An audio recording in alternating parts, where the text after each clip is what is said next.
Sino po dito, naranasan nyo na po magpatawad? You guys have experienced forgiving? Who among you will agree that it's not easy to forgive, especially if you were really hurt by that person? It's one thing to forgive, but it's another level of difficulty to keep allowing the same person to hurt your heart. Yan ang tanong namin, ilang beses kang magpapatawad bago mo sabihin sa kanya na, oy, sumusobra ka na, tama na. And tonight, we wanna sing this song for people who are having a hard time admitting that they are tired. Natatakot mahusgahan kung sila ay bibitaw na dahil pagod na sila. Hindi po masama ang mapagod. Ang masama, yung pagod ka na, pinipilit mo pa.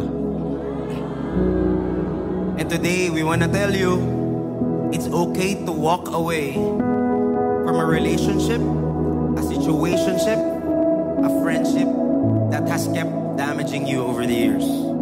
At hindi po lahat ng napapagod, ibig sabihin mahina ka.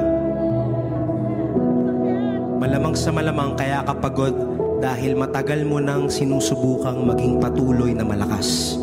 Admitting you're tired is the first step to getting the right rest for you.